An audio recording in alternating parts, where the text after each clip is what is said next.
દીકરાની ઘરે દીકરાનો જન્મ થાય અને સમાચાર આપો ને કે આપણા ઘરે દીકરાનો જન્મ થયો, એટલે દાદા પલંગમાં બેઠા હોય કે ખુરશી બેઠા હોય, એ લાકડી ગોતવા ઉભા ન રહે, સીધા ઉભા થઈ જાય. અમારા સરસ રામ જન્મોત્સવ.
અત્યારે આ સમય એટલો બધો ફાસ્ટ આવી ગયો એટલે આપણે ફ્રીડમ આપી દીધી, ફ્રીડમ,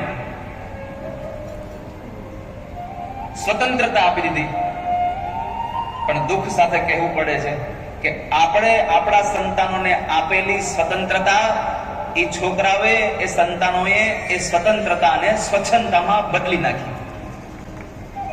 સ્વતંત્રતા હતી અને સ્વતંત્રતા હોવી જોઈએ બધાને, પણ સ્વતંત્રતા પણ એવી હોવી જોઈએ કે જેના ઉપર સંતાનો ઉપર માતા પિતાનું નિયંત્રણ હોઈ શકે.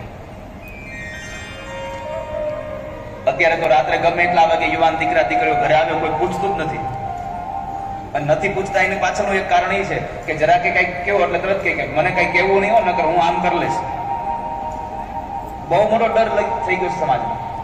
પણ મારે તમામ માતા પિતાઓને કહેવું છે કે તમારા સંતાનના મોઢામાં ક્યારેય આવા શબ્દો ન જોવા હોય તો નાનપણથી એને સંસ્કારનો દાયજો આપજો, નાનપણથી એને સત્સંગમાં લઈ જાજો. આવી કથાઓ સંભળાવજો, એને ધ્રુવ અને પ્રહલાદની કથા સંભળાવજો.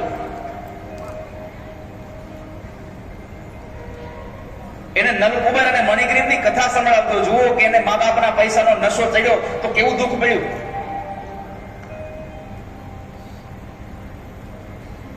સ્વતંત્રતા સ્વચ્છંદતામાં પરિણમી ન જાય એના માટે માતા પિતાઓ કાળજી રાખે. તો સાંજની સંધ્યા થાય પછી સ્ત્રીઓ ઘરની બહાર ન શોભે અને સવારનો સૂર્ય ઉદય થાય પછી પુરુષ ઘરમાં ન શોભે. ક્યારે એટલે તો બેનો નથી કહેતા 9 વાગે કે હવે ઘડીક તમે બહાર જાઓ તો કચરા પોતા થાય મારે કે ઘડીક બહાર જાઓ.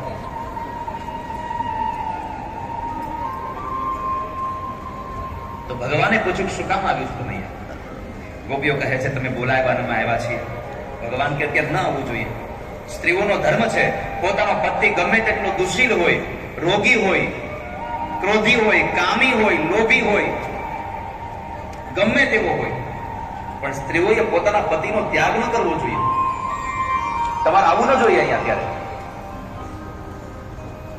ગોપીઓને બહુ દુઃખ લાગી ગયું.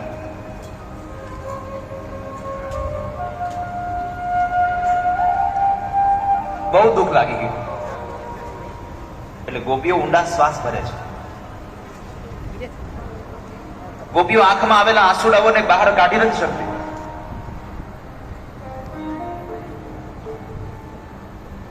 ભાગવતજી એમ કહે છે કે ઋષિ પત્નીઓ હતા એ બધા પાછા જતા રહ્યા, પણ ગોપીઓ પાછી નથી. ઘણી ગોપીઓ તો પોતાના નખના અંગૂઠાથી જમીનને કોતરે છે કે આ જમીન જગ્યા આપી દે તો સમાઈ જઈએ અમે.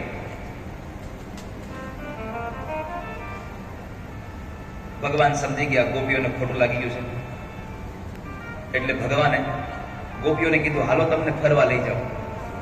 આ જુઓ મનાવવાનું કઈ આજકાલનું નથી હાલતું. આ મનાવવા વાળું આજકાલનું કઈ હાલતું. ઉનાળો હોય તો અને રાજકોટ વાળા તો શિયાળામાં આઈસ્ક્રીમ ખાવા લઈ જાય.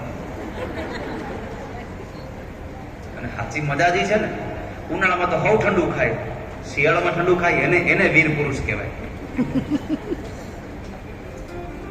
પણ તમારે ઉનાળામાં રિહાઈ જાય ને તો હાલો રેસકોર્સ માટો મળી જાય.